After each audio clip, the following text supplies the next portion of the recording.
Hello everyone, and welcome to Season 5, Episode 15 of Pro Wrestling's Top 50. I'm your host, Travis McNeil, and today we continue our countdown of the top 50 matches in NXT history with match number 36 on our list, which is the WarGames match between the Undisputed Era of Adam Cole, Kyle O'Reilly, Roderick Strong, and Bobby Fish against the team of Ricochet, Pete Dunne, and the War Raiders of Ivar and Eric from the NXT TakeOver WarGames 2018 event held on November the 17th of 2018. This is the second video in a row where we feature a match from that event. Overall, a really top-notch event was WarGames 2018. You can watch it front to back. Everything on it is very enjoyable.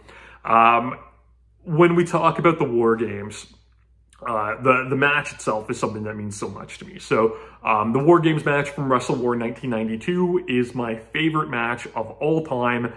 It was definitely the most influential match that there was to me as a young wrestling fan growing up. I wore out the tape. We ordered it on pay-per-view. I was a huge Sting fan. I hated the Dangerous Alliance, so it was perfect.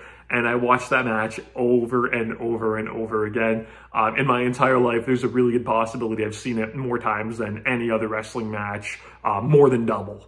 I love it unconditionally. I think it is the perfect wrestling match, and I love it. So when WWE brought in the WarGames concept, it was something that I had mixed feelings toward. And it's something that I've since been able to let go of a lot better than I maybe did, in 2017 when they brought it in, or in 2018 when this match happened. Because to me, the WarGames is, this short, action-packed, bloody affair.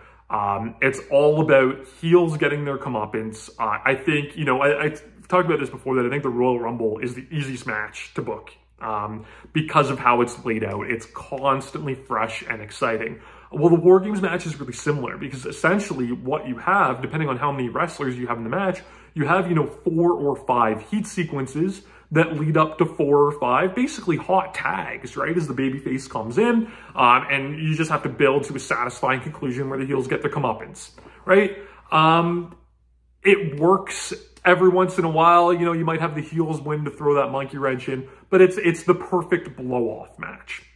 And it's funny because WWE has fallen into this pattern of having, these concept shows or these theme pay-per-views, which I don't like. I don't like that there's a Hell in a Cell event every year, and I don't like that there's a TLC event every year.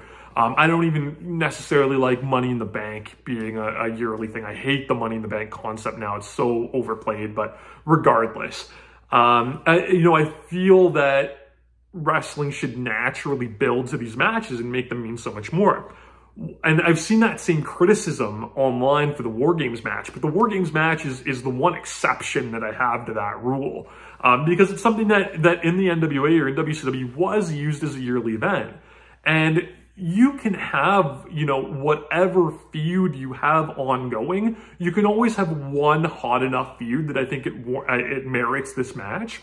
And the Undisputed Era were perfect because they were basically NXT's, version of the Four Horsemen. So every year you can have this team in this match and just have them against whoever they're all collectively feuding with. And it's a great match that you can go back to every single year, with it still feeling new and fresh. And, I understand, the concept of having a men and women's version of the same match, each year, but they shouldn't be on the same show. Like, why can't you have a year where you just do a women's WarGames with no men's WarGames, right? Whatever makes the most sense for you to go to. You can even alternate it to keep it fresh, whatever you want to do. Or if you're going to have, two, have them at other points of the year. And this is the biggest problem I have with these theme shows, is because they'll do more than one match. And by the end, you've seen 3 Hell in a Cell matches in the past 3 hours.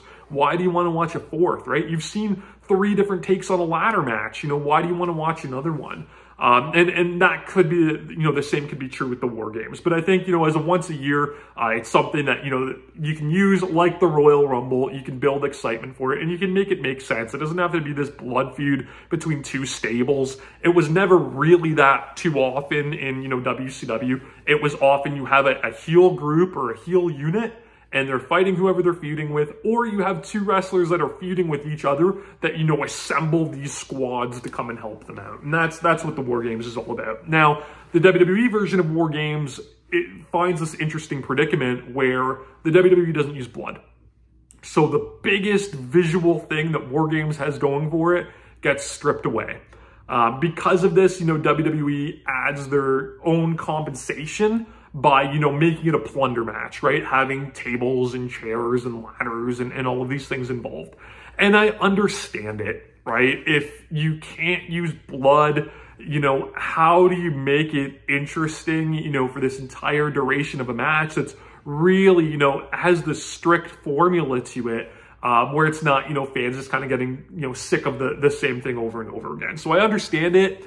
I'd much rather watch, you know, a bloody WarGames match than one with, you know, contrived table spots, but it's a personal preference. At the time, you know, I really didn't like what WWE was doing with the WarGames matches, but like I said, I've been able to let it go and try to appreciate them for what they are. The biggest problem that I have with these matches, though, are the run times, where WarGames is like this fight, right? Where these guys give everything they have, and it doesn't go very long. Once everybody's in and the match beyond begins, right? You normally get like maybe 5 minutes tops before somebody that's been in this match for 20 minutes is so bloody and brutalized that they can't continue and they have to submit or surrender.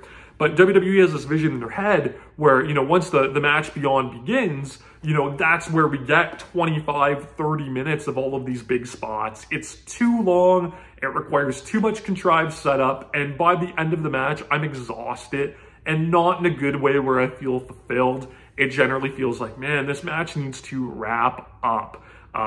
This one, I think, runs just under 40 minutes, so it is an example of this match going way too long. That said, I feel like this is probably the best version of, you know, that WWE style of WarGames match that they've put on, where they were able to keep it interesting, and at the end, the spots are big enough that it kind of, you know, it kept me into it.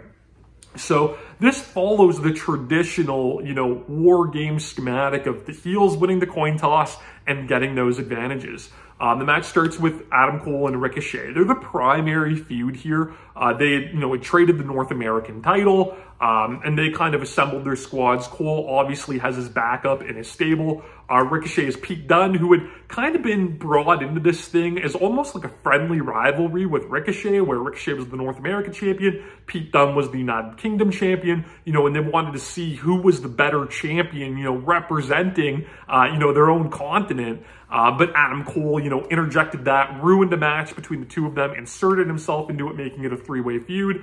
The Viking Raiders of Eric and Ivar, you know, Rowe and Hanson, if you're a Ring of Honor fan, they were feuding with the Red Dragon duo of Kyle O'Reilly and Bobby Fish, so it made sense that they would be brought in. And just visually cool, all of the faces are wearing, you know, face paint like the Viking Raiders would wear, showing that unity, which I really appreciate it.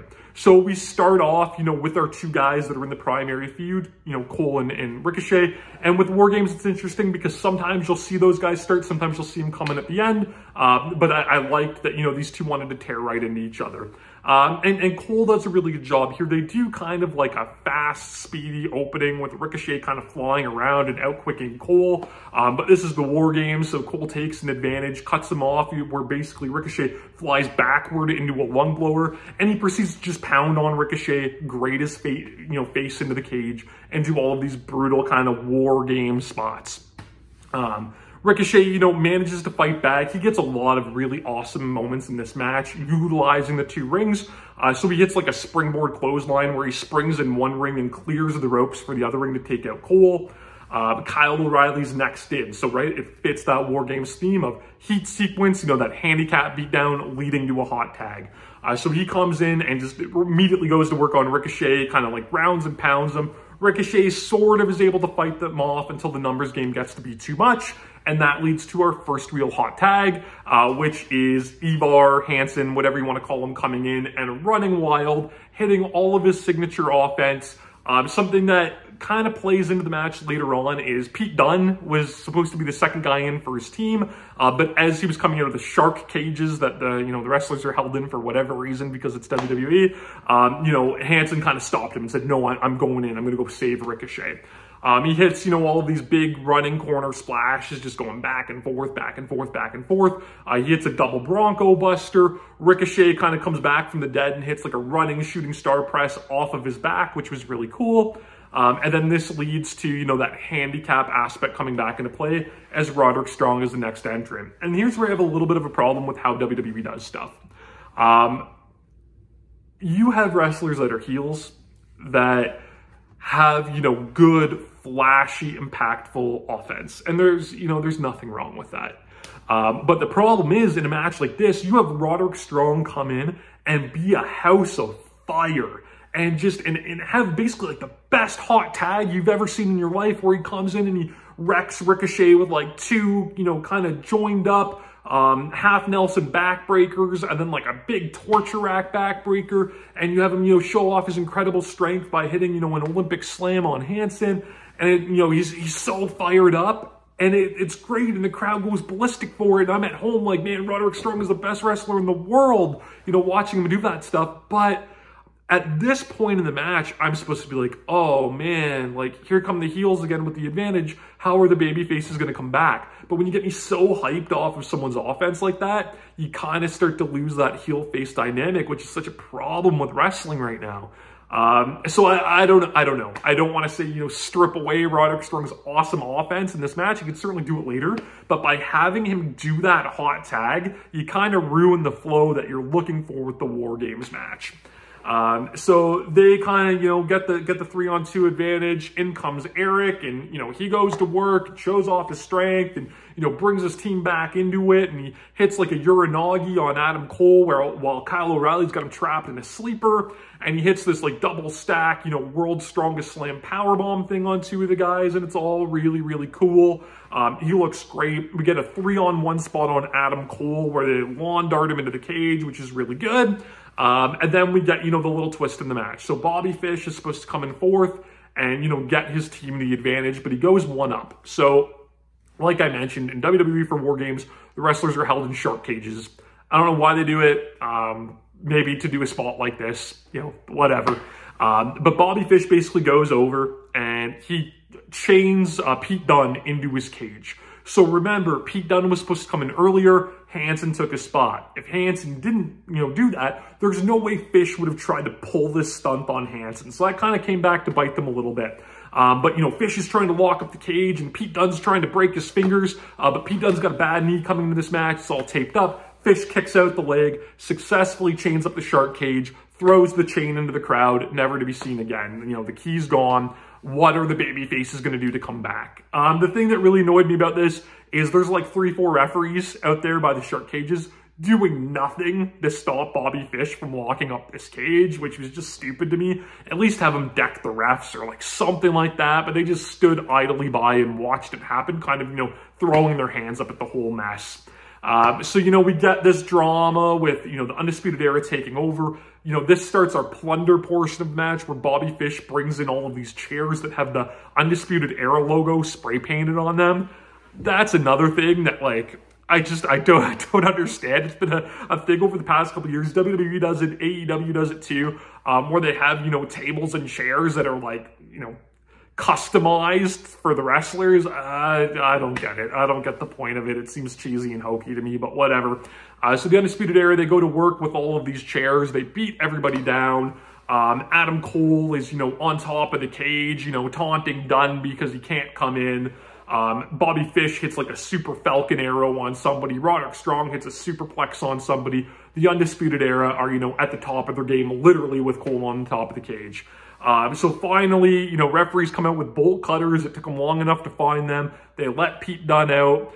He comes out. He's mad as hell. He grabs a kendo stick. Adam Cole tries to kind of stop him from getting in the cage, and he hits Cole's fingers across the ring steps with the kendo stick. He brings in trash cans and chairs and kendo sticks and tables and all of that stuff that we know, this match is going to degenerate into. And that's where we start, the match beyond, as it were. They start to use the two rings to their advantage with a lot of really cool, really brutal spots. And like I said, This segment of the match is really long. It's overly long, but they have enough stuff in there to kind of keep it going. And the one thing that really works for this match is the crowd loves every second of it. If the crowd wasn't with them and felt burnt out, you as the viewer at home would feel a lot more burnt out, but that crowd kind of keeps you into it and makes it still enjoyable despite, you know, its length and the problems that could come from that, you know, thankfully don't really pop up in this match. So Pete Dunne, you know, stomps on someone's fingers on the grate between the rings. The Viking Raiders, you know, scoop slam each other on the metal grate between the two rings. They ram, you know, they do all of this offense where they use each other's bodies to their advantage. So they do that where one of them spears the other into the corner, into one of the Undisputed Era guys. There's like a trash can over his head. It's really good stuff. Kyle O'Reilly does like this comedy spot in this match where I really like, where he runs in with the chair shot. And, you know, there's the Kurt Angle spot where the chair shot kind of ricochets off the top rope back into the guy's head. And I've seen this spot done so many times where it looks terrible. And then I've seen some guys pull it off really good. But I love it here because Kyle does that. But, you know, he doesn't let the chair hit him in his head, and it's missed, but it's done purposely, right? Where he's like, I'm not falling, you know, for that old spot. And he turns around and gets the chair kicked into his head by one of the Viking Raiders. It was really cool, really clever. Just a nice little twist on a spot that, you know, you see, you know, every so often. There's a good spot where, you know, the Undisputed Era end up circling Pete Dunne, and he looks like a badass trying to fight them all off with forearms and things like that, trying to break all of their fingers. But a shot to the knee with a chain, you know, leads to him being locked in a chain-assisted knee bar. And, you know, the Undisputed Era have their chairs and they're holding off all the other wrestlers in the ring. So it just something really cool where the Viking Raiders, they both grab Ricochet and throw him over both sets of ropes onto all of the Undisputed Era. And that creates the opening for them to come in and save Pete Dunne, which was really cool. Roderick Strong takes like a crazy back body drop from one ring into the other, which was really neat. We got, you know, the flip side of the, you know, Bobby Fish and Roderick Strong hitting their superplex and their Falcon Arrow off the top, where Jericho and Dunne, Ricochet and Dunne. Ricochet hits like the Jericho spike top rope Rana, and Pete Dunne hits like a super butterfly suplex that was really cool. The Viking Raiders hit like their toss-up power slam, but from the middle of the ring over the ropes, which was awesome. A table gets wedged in between the two rings, and Bobby Fish spears Eric through one of those. Kyle O'Reilly grabs a triangle choke on Ricochet, and Ricochet kind of like pulls him up in the Rampage Bomb, but kind of like holds him over a table. And then Hanson hits like a Superfly splash from one ring into the other to put Kyle O'Reilly through this table, which is just complete lunacy. At this point, you know, Adam Cole's kind of in shock as to what he's seeing, and he tries to, you know, climb up the cage to escape, and Ricochet follows him up, and we get, you know, them trading fists at the top of the cage. And this is where the match gets really crazy, as if it wasn't already at that point. We get just this insane, convoluted Tower of Doom spot with Adam Cole dangling off the cage and taking a superplex all the way into the ring. And it's Ivar that hits the powerbomb at the bottom. But when he does it, you know, Bobby Fish has got him in a rear naked choke. It was really, really cool. The Tower of Doom is played out. This was a really fun take on it, you know, with Cole taking a huge bump off the cage. I loved it. That left Ricochet up at the top of the cage alone. And the biggest spot of the match, Ricochet hits the double moonsault, the only time he's ever busted that out in the WWE, off the top of the cage onto the pile of bodies below. It looked awesome. The crowd lost its mind. If you're not, you know, an old school indie fan, you might not know that Ricochet can do a double moonsault. You might not know that anybody out there can do a double moonsault. So just like, you know, Jack Evans in the scramble cage at Main Event Spectacles in 2003, where he blew all of our indie, you know, fan minds, you know, this might have been the spot that did the same for WWE fans. And it was really, really cool. I didn't expect to ever see that in the WWE. So it was awesome. This leads to basically a reset. And it's funny because all of the WarGames matches that WWE now seems to have this spot where, you know, near the end of the match, both teams kind of collect themselves and like square off in the middle of the ring and trade, you know, the Fry Takayama fists. It's hokey. It's now played out. this was the first time they kind of really did it. The crowd goes wild for it. So, I mean, it works, you know, in a bubble for this match, but it's not something I want to see. You know, you do it once, it's cool. We don't need to keep going to the well each and every time with one of these matches.